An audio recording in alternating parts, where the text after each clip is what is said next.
Welcome to part 3 of my series on the Hidden Kings written by Miles Mathis, which is an in-depth investigation on the Kennedy assassination. I'm going to begin where I left off in part 2. Here are 2 other pieces of photo evidence supporting my theory. The first photo was last published by ABC in November 2007 with the caption, "The presidential motorcade through Dallas a few moments before John F. Kennedy, 35th President of the United States, was shot." The author of the accompanying story was Chuck Gowdy of WLS-TV. Do you notice anything odd here? Connolly is in the back seat with Jack, where Jackie is normally seen. In addition, he is wearing a gray suit. In the other photos that day, he was wearing a black suit. In the other photos, his hair is parted on the left side. Here, it is brushed back. And look at the 2 ladies, whoever they are. Remember that Jackie is wearing a large 2-tiered pink hat that day, which would appear white in this photo. But neither of these ladies has on a whitish hat. It is highly doubtful that Jackie would have taken off the hat in an open car since, like all ladies then and now, she would not want her hair messed up. It is almost certain that the hat would have been pinned on. She had it on earlier in the route and she had it on in the Zapruder film. Why is she in the front seat here with no hat? We must assume that is supposed to be her on the far side, not the near, since the near side seat was always occupied by Mrs. Connolly. Further proof of that can be seen by looking at their collars. Jackie had a wide black collar on her pink dress. The near side lady has an upturned collar the same color as her dress. It would appear that this movie was shot in several different forms and that we have some continuity issues here. Later editors were not very careful and photos have survived, amazingly still used as propaganda, that should have been destroyed. It is even possible that these bad photos are published on purpose to test the continued stupidity of the American public. I can just hear the Kennedys wherever they are laughing it up, saying we could put a gorilla in a pink hat and a polka dot brassiere in the back seat with Jack and no one would notice. Do you still think people could recognize the difference between Jack and a body double when they cannot tell the difference between Jacqueline and John Connolly? We see a similar problem in this photo. The photo faker got Connolly in the wrong spot again. Notice that Jackie is also wearing the wrong thing. Her collar is wrong. In the 1963 Associated Press book entitled "The Torch is Passed," we find these 2 photos. But again, each one disproves the other. In the first photo, the car only has 2 rows, and Connolly is in the back seat with the Kennedys. In the second, the car has 3 rows, and Connolly is with his wife in the second row as expected. Also, the seats and trim in the first photo do not match the car in the second photo. In the first, the back seat is fancier, with some sort of metallic trim on split seats. We do not see that in the second photo. In the first photo, the door trim is straight with no dip. In the second, we see the dip between the second row and third. The door locks don't even match. I will be told one photo is from Fort Worth and the other is from Dallas, but Jackie has the same outfit on. Do you think someone like her is going to wear the same thing in Dallas she just wore in Fort Worth? That would be like the most popular girl in class wearing the same fancy dress 2 days in a row. It would also imply they had 2 different presidential limos for Fort Worth and Dallas, although the cities are adjacent. Here's another photo with major continuity problems. I noticed immediately that didn't look like JFK, so I looked more closely at the photo. The car doesn't match. Compare the car to the previous photo. First of all, the flag doesn't have gold trim in this one. Second, this car has no side view mirrors. It should have 2 on this side, but it has none. Third, the partial window in front of Connolly isn't right. It is far too narrow and doesn't connect to the top bar in the same way. This one was faked to make you think we have photo evidence of the throat hit. Here's another obvious fake. Again, the first thing I noticed was the ridiculous fake Kennedy with no head wound. So I looked closely at the car. The car doesn't match. Compare it to this famous one. What to look at is the pattern on the back seat. In the second photo, the pattern is squares. In the first one, the pattern is stripes. Turns out those photos are from a movie about Oswald, but since they don't tag them in that way on a Google search, most people will assume they are looking at photos from the actual event. The photos from the movie then act as proof of the event. In fact, with more research, that is exactly what I found. Many websites are selling those images from later movies as being from Dallas in 1963. They are spinning them not only as proof of the event, but as part of later manufactured stories. Here's another problem. That's not from a later movie. Can you spot the problem here? The guy in front is the wrong guy. In other photos, he is older and has gray hair. Connolly also looks wrong here. His head is too small. Connolly had a big head. Compare Connolly's head to the head of the guy in front of him. It looks like someone shrunk Connolly's head. And look how big his hand is. It could cover his entire face. See if your hand can cover your entire face. As one final piece of photo evidence for a movie set that day, let us look at the so-called aftermath photo of Bill Newman and his family diving to the ground for safety. This is the worst piece of acting ever. First of all, we have no evidence this was even taken on the 22nd. Zapruder is not back there on his perch, for one thing. Then we have dad and son both looking directly at one but two cameramen. One still and one video. Both cameramen are in black suits and don't appear to be concerned about the flying bullets at all. Actually, neither do dad and son. Dad is supposed to be covering son, protecting him from flying shrapnel, but son's head is still provocatively out in the breeze, where the cameraman can see its beauty. The mom is several yards away, also unconcerned for her son. She appears to be looking back at a camera number 3, possibly wondering if her dress is wrinkled from behind. Notice that no one is running behind them, although in other photos of that time we have lots of people running in that very area. In fact, if you are very observant, you can see two people sitting under a tree in the shade. Look under the no standing sign at the very edge of the photo. You have two people in red shirts, one wearing light trousers, the other wearing black sunglasses. Another problem is the video camera we can clearly see in the man's hands. That is no crappy Bell & Howell Zoomatic. That is a professional video camera like the TV stations use. It is also what the Hollywood filmmakers used at the time. This is supposed to be footage right after the shots in Dealey Plaza. But if that is the case, why do we now have to rely on the Zapruder film? Was this guy in the black suit filming his shoe tops split seconds earlier when the motorcade passed? For that matter, why does he find this uninjured family on the ground to be more important to history than the president who was just been shot and who would still be in frame? This professional cameraman is only yards from where the motorcade just passed, on the same line as Zapruder. I don't want to see his footage of the fake family, I want to see his footage of Kennedy. But as is obvious, he had no footage of Kennedy, since this whole aftermath photo is a setup. It is a press release photo, a poster for the movie taken sometime later. It is done with such incredible lack of finesse or forethought or direction that I doubt it was even done by the Kennedy movie people at all. It was probably hired out long after the fact, after all the professional people had gone back to Hollywood, to fill some gap that somebody decided needed to be filled. My guess is that if Kennedy didn't kill somebody in faking his death, he may have killed the someone responsible for releasing this groaner of a photo.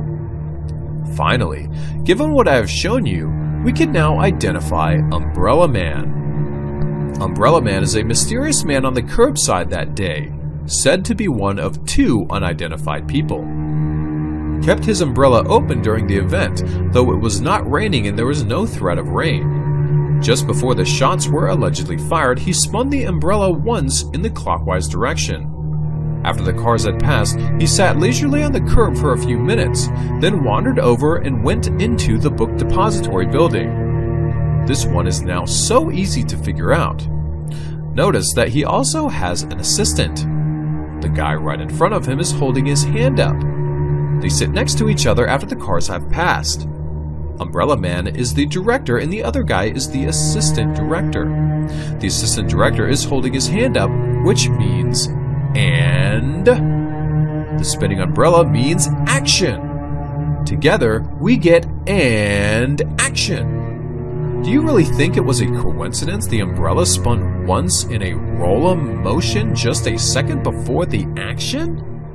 Do you really think it is just a coincidence Umbrella Man is visible right in front of the car? No, he was positioned to deliver this very obvious signal. And we can now see it was just a signal to match the shots fired to the actor's reactions. What about the babushka lady? Study that photo closely and you will see that she was pasted in. How do I know? I looked at the size of her head compared to those around her. It is way too small, indicating she was inserted into the photo later. She is badly missized, showing a poor paste. The perspective is all wrong. But why paste her in there? Because they were trying to create a red herring. They wanted researchers to find her interesting and to waste time pursuing her. They are still using her for that purpose to this day, and thousands of prominent websites are still promoting the mystery in photos that can't be explained. Before we leave 1963 and move on, let us look at another curious death that year. The publisher of the Washington Post, Philip Graham, had supposedly killed himself just months before the assassination. His death has never been explained, nor has his quick fall into manic depression. Graham was a close friend of Kennedy and had partied with him, sharing girls. One theory is that Graham was suicided for starting to blab about the women. It has been reported that Graham told a group of reporters in Phoenix that Kennedy was sleeping with Mary Pinchot Meyer just months before he died. But this wouldn't have been news to anyone, since every reporter already knew that Kennedy was sleeping with everyone who would say yes. The press was already controlled, and Kennedy knew that, so this misstep, though bad for Graham, wouldn't have meant much to Kennedy. It wasn't worth killing him for. No, it was more likely that Graham was blabbing or threatening to blab about the big plan to take the presidency underground, which was now just months away. This would also explain Graham's mania. Agreeing to be a conduit of official information and misinformation was one thing for a newspaper publisher. Covering up a democratic and constitutional overthrow or subversion was another thing. And it is only surprising more people weren't driven mad by the knowledge. The suiciding of Graham was perfect timing for the Kennedys, since the murder of the second most prominent publisher in the country would ensure the press's silence and complicity in the months and years to come. Plus, there is no reason to believe Graham was either murdered or killed. Like many others, he could have simply been relocated to South America. Faking his death was small potatoes compared to all the other stuff going on. The same can be said for Marilyn Monroe, although I won't have time to look at that here. Now let us leave Dallas and look for later evidence. One rather obvious clue is that Johnson did not run for re-election in 1968.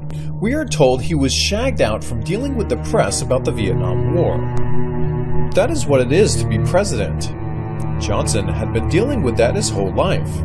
If he hated the Kennedys so much, as we are told by the alternate theorist, why would he practically give the nomination to Bobby? The illogical ones will say it is because he knew Bobby was going to be assassinated too.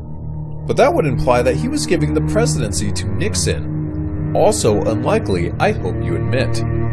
As long as we continue to accept the official story, Johnson's decision not to run remains an insoluble mystery. It doesn't make sense. But it does make sense if Johnson was only a puppet. Johnson quit because he was tired of being the front man. In the beginning, he thought it would be great to live in the White House and be called President Johnson. But being a puppet loses its charm quickly, no matter where you get to live. When you have an underground king, the title of president loses much of its prestige. Johnson could easily have faked his death like the rest and lived his life out on his ranch in central Texas. Yes, I said king. If we have no evidence that JFK was killed, we must assume he was not killed. If he was not killed, then he remained president. But once you take the presidency underground, you are not required to stop being president, ever. At that point, the voting is for the puppet president, not the king. The Camelot comparisons take on a whole new meaning in that case, do they not? Here's another strange piece of evidence, so far not explained or tied to any consistent theory. In 1964, a year after JFK's death, a woman named Mary Penchant Mayer was allegedly murdered in an apparent hit in Georgetown in broad daylight. It turned out she was one of JFK's mistresses, but no one knows more than that to this day. She had been married to Cord Mayer, one of the highest-ranking CIA agents in the country, and her diary was taken by the CIA under strange circumstances. The current theory is that she had been told something by JFK about his enemies. But if that is so, then these enemies would have killed her a year earlier. No, the fact that it is a year later is the big clue. It isn't what she knew about his enemies that put her in danger, it was what she knew about JFK. She knew he was still alive because he was still visiting her.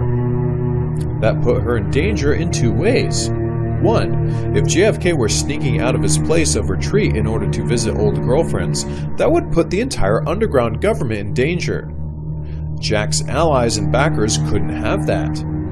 The best and often the only way to break an addiction is to get rid of the temptation.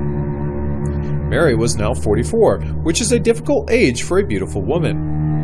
Her beauty was probably fading fast, and it may be that Jack was tiring of her. In that kind of situation, a woman may begin playing dangerous games, even when national security is not involved. She may get desperate and start making threats. Mary may have found herself in a situation much like that of Mary Jo Kopechne or Marilyn Monroe. After too many highballs or too much dope, she threatened to tell, and Kennedy couldn't take the risk. As for the diary, it had to be destroyed because of the dates in it. A reader would have been shocked to find that Mary was writing about meetings with Jack in 1964. This is why Tony and Ben Bradley agreed to give this diary to the CIA without reading it. If they had read it, they would have been in the same position Mary was in. They either didn't want to know or didn't want the CIA to know that they already knew. Ignorance was their only hope. But again, within the lines of my theory above, I'm only assuming she was murdered. As we have seen, that is a weak assumption. Jack may have just wanted her to join him underground, in which case she was relocated, not murdered. Or he may have wished to get rid of her, in which case she was relocated to South America or somewhere. My guess is that her death was faked like the rest. She simply joined her friends on Martha's Vineyard. Before we finish with Jack, let us look at one last set of photos. Mike Rivero and many others have used these photos to put E. Howard Hunt and Frank Sturgis on Dealey Plaza that day, posing as bums. While I think it is likely that many of the people on hand that day were CIA or other employees of the government, and while I think it is possible Hunt and Sturgis were there, I think that evidence like this hurts any so-called investigation. Anyone with a keen eye can see that these bums are not Hunt or Sturgis. You couldn't trust my other photographic evidence if I fell for this one. I will show you what to look at once more. The Sturgis match is closer, since the eyes, the nose, the wavy hair, and even the ear match, but it fails most clearly on the forehead. The Tramp has a higher hairline than Sturgis, and your hairline doesn't fall as you get older. Sturgis also has a much wider and more muscular neck. Even if he put on a bit of weight, you don't tend to put on muscular weight in your neck. But we need more than the face to decide, and the full body clinches the deal. Sturgis was never that tall. He has a short neck, which goes with a stockier, more compact frame. but the tramp is fairly tall and rangy, with a longer neck. He looks more like Tim Robbins than Sturgis. I will agree, though he doesn't look like a tramp. He looks like a Harvard man pretending to be a tramp. Tramps don't have freshly washed hair like that, for one thing. As for Hunt, the resemblance isn't even close. The tramp in 1963 looks older than Hunt in 1972. The face is much longer, and the tramp is jowlier. The tramp has a longer nose to mouth gap. His eyes are droopier at the corners and his eyebrows are higher. The tramp also looks to have quite a bit of hair in front, coming out from under the hat. The ear is also wrong. Hunt may have been there, but that isn't him. Rivero's theories look to me like more misdirection. But let us move on. Once you are king, the only problem you have is dying before your time. It looks like Jack died prematurely in 1968 when he was only 51. Life underground is more difficult than you think, and Jack gained weight and became depressed. His health had always been bad and he was suffering from Addison's disease. Plus, he needed the attention and the spotlight, and being a secret ruler did not agree with him. So Bobby was called to take his place. It was time to fake his death as well, and give him his time on the throne. Now that you know my method, you can see that Bobby's assassination suffers from the same lack of hard evidence that Jack's does, and then some. When a person is really murdered, you have a body that can be identified and facts that can be investigated. But the Kennedys had learned from their mistakes in Dallas. This time with Bobby, we don't get any photos of the corpse, or of the autopsy, or of the murder that can be analyzed. We simply have to take their word for it. If they have hired some people to tell a story, we have to take that story on faith, since we have no analyzable evidence that Bobby or anyone else was killed. They show us some photos of holes in the wall, but no one at the time was allowed to do normal tests on those. We have nothing at all to go on. And surprise, the conspiracy theorists once again theorize everything but the obvious. They include in their theories every suspicious person in the known universe, but never once mention the possibility that Bobby faked his death for some reason. If you have no proof that someone was murdered, your first assumption should be that they were not murdered. If they were not murdered, then they must still be alive. Somehow that never occurs to anyone. What we have been presented with in the way of hard evidence of the shooting is a few photos, like the famous photo of Boris Yarrow, all of which are highly irregular. To start with, you can't make a positive ID. You can, however, make a negative ID, as I will show. All you can do is say that someone who looks sort of like Bobby is lying on the ground. But beyond that, it is very strange that we have a boy posing with the fatally wounded man and everyone else standing back. It is as if someone had said, "Okay, everyone, let's get the picture of the body so we can put it in the papers. Everyone stand back so I can get a clear shot. You, young man, you look innocent and Catholic. Hop in there and put this rosary on him. That'll bring tears to their eyes." Even stranger is that we have a man who has just been shot. No one knows if he is dead. In fact, he isn't, according to the official story. But there is no hurry to carry him to an ambulance or have a doctor in the audience tend to him or even staunch his wounds with a kitchen napkin. No. The first thing to do is bring in the photographer from Time to get a picture with him bleeding to death in the arms of the busboy. It would be tragic, except that this is not Bobby. Let's look at some of the secondary pictures to prove this. That last photo can be found in the archives of the Los Angeles Times. Where is the hand holding up his head? The cuff is empty. That head is pasted on. If you don't believe me, look at this photo from a few moments later. The part in his hair just switched sides. Beyond that, Bobby is wearing a white shirt with a white collar, with many wounds, including wounds to the head, neck, and chest. He was allegedly shot 3 times by a man who approached him from the front. But there is no blood in any of these pictures.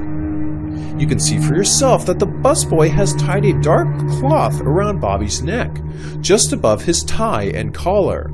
This prop can also be seen in the Yarrow photo as well, lying off to the side. It appears to be an extra necktie.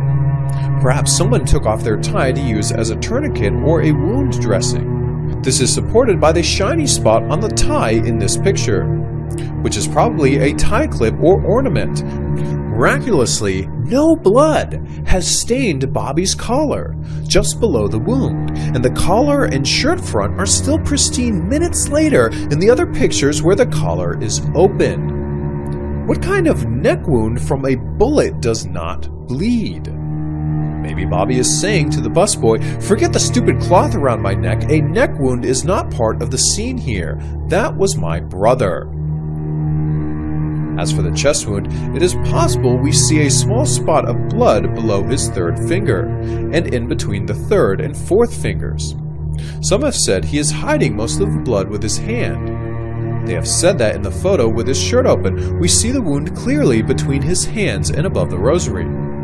I answer, we see nothing clearly, except some very anomalous things. We see one clear spot on an otherwise pristine white shirt, and that spot could have been added later in the dark room. It could even be a button to match the dark buttons on his cuffs. There is no reason to assume he has white buttons on a white shirt. The reason we don't see the other buttons is that they are unbuttoned and beneath the cloth. In fact, it is right where one of the buttons should be, so nothing about it is clear. The darkness between his fingers could be a shadow that was dodged in the dark room, or it could be something dark that Bobby is holding. And the open shirt photo is even less clear and more anomalous. That dark patch above the rosary is not clearly either a wound or blood. But supposing it is a wound, it isn't bleeding out. The Bobby is still alive here. Supposing it is blood, why is it not running? Why is it not on his hands or the rosary? Even more to the point, how did these people open Bobby's shirt without moving his hand? His hand is in exactly the same place before and after as you see. And if there is a wound there, why are these people not attempting to staunch it? They're in a kitchen, we are told, and every kitchen I have been in has napkins in it. You don't need doctors or PhDs present to know that you staunch a wound and that you don't staunch it with a rosary. If you don't believe that these photos could have been manipulated in the darkroom, look again with me at this photo. We're still told that the fatal wound was the wound just behind his right ear, since that bullet went into his brain. It is not clear how Sirhan managed to shoot him behind the ear while firing from in front of him. But here we have another wound that apparently failed to bleed, since the floor underneath him is not filled with blood. We see some light stains on the kitchen floor, but those don't look like pools of fresh blood. We should see the blood clearly, since we are on the right side. We are looking at the side the wound is supposed to be on. But we see nothing. This photo doesn't match the video footage either. What we do see is very, very strange. Look closely. Bobby's head is being held up by both the busboy and the man in the foreground, whose head we see, the man with the glasses.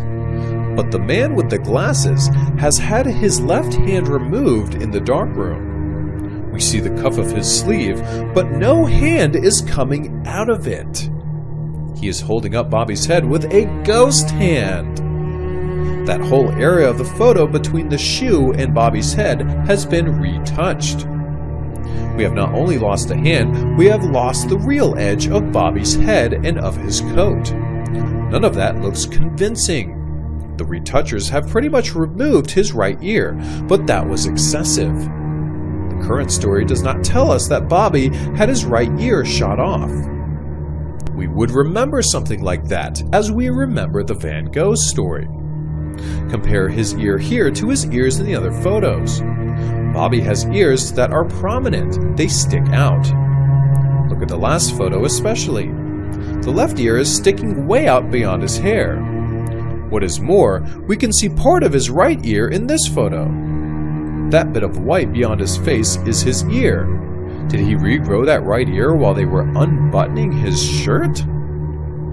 Lest you claim that this photo has been tampered with since 1968, look at this photo of a newspaper from 1968. Same photo, same ghost hand. Finally, that photo is suspicious beyond any of this lack of blood or retouching. The problem is that that head does not look like any of the other heads. Look at the hair. In the other three photos, the part is above the left eye. Neither a center part nor a side part, but in between. In this photo, the part is over the right edge of the right eye, not even close to the other photos. The face looks like Bobby, but in the others the resemblance is iffy. Why is this, you ask? Because the head photo has been added later. That is why we have the extensive retouching to the right, along the edges, and into the lost hand. That is why the darks in the head don't match the darks in the rest of the photo. And that is also why the dark cloth was added. The transition from head to collar was poor, so they thought they would add this dark cloth. As you see, it still looks like his head is detached from his body. This is because the photo is a paste-up. It isn't even a good paste-up, since they cropped out a hand in the process, making it look like Bobby is being held up by an empty cuff. They could have at least painted in a hook. Bobby always parted his hair to the right side at the corner of his head, a true side part. Jack always parted his hair on the left. If you see a painting or a photo of Bobby with a part on the left, it is a reversed image or was painted from a reversed image. The web contains many reversed images. That is how I know for a certainty that these pictures are not Bobby. We have even more evidence. If we compare various prints of the Yarrow image, we find that they don't match each other. Again, I had to use a small image because the website has been taken down recently. But even at this size, it is easy to see that the shadows don't match. Look beneath the busboy's foot. In the big photo above, there is a black shadow there, but not here.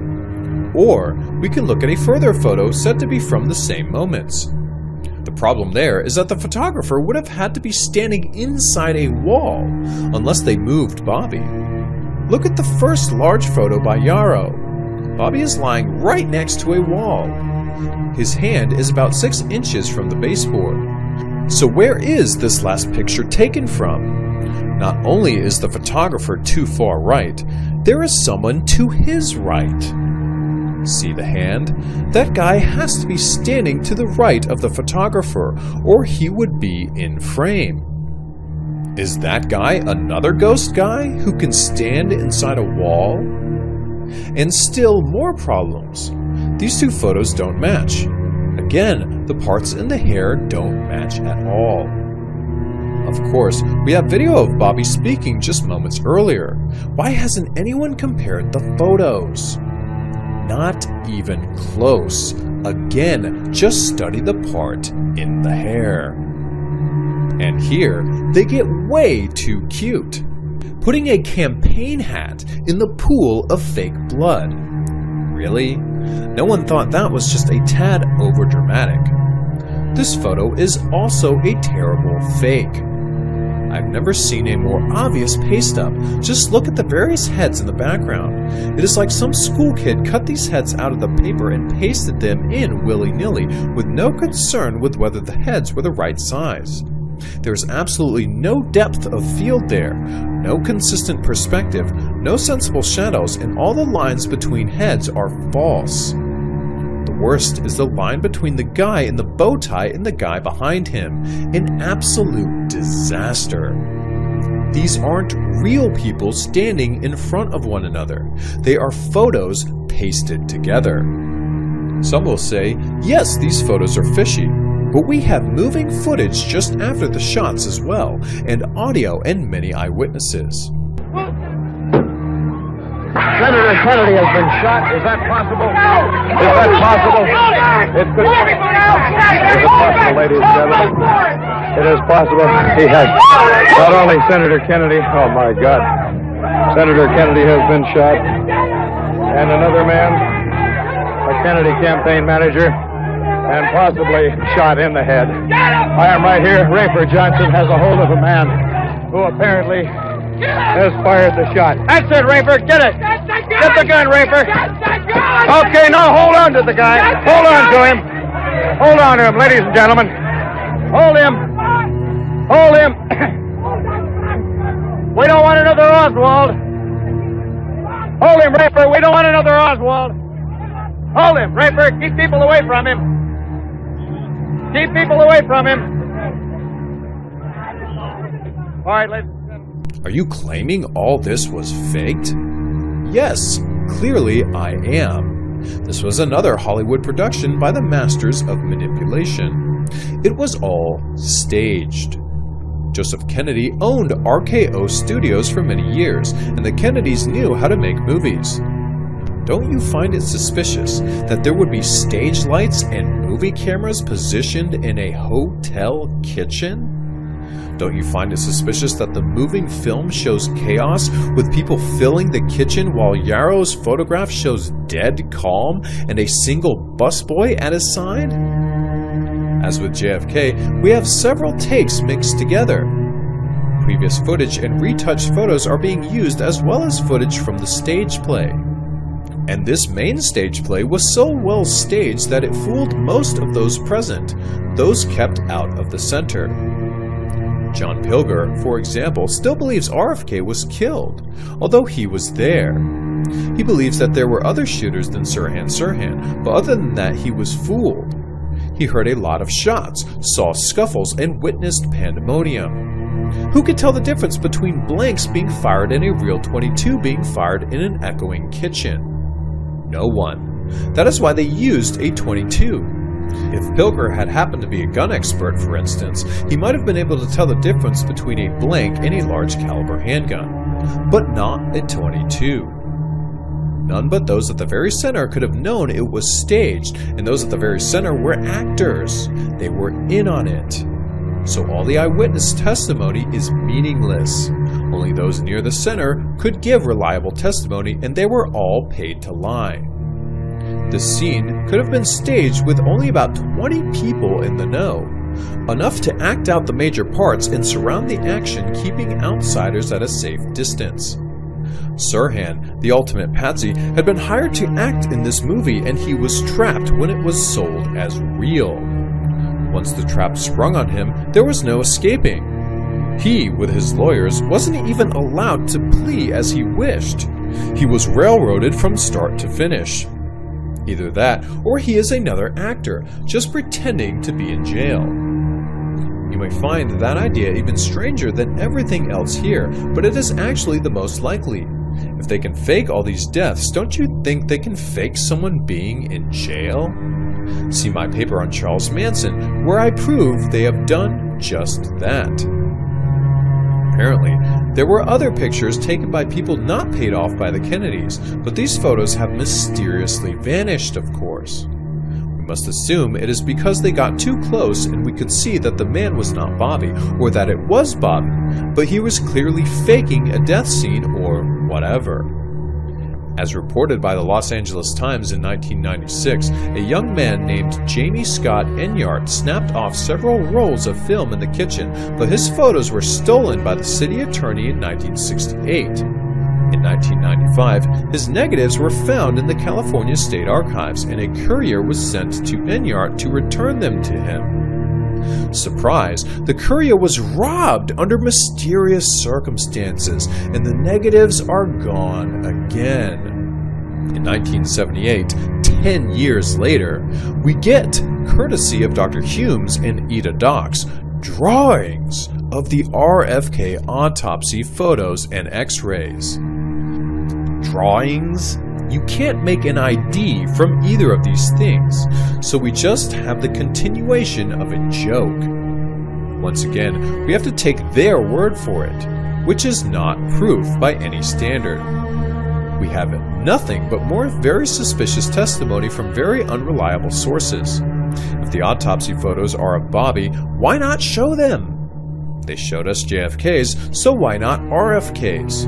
drawings from photos are an absurd continuation of a disinformation campaign. This would also explain, and excuse to some degree, the complicity of Raffer Johnson and Rosie Greer and all the rest. All these insiders are guilty of lying, but not of lying about a murder. They are not covering up a murder, they are covering up the disappearance of someone who chose to disappear.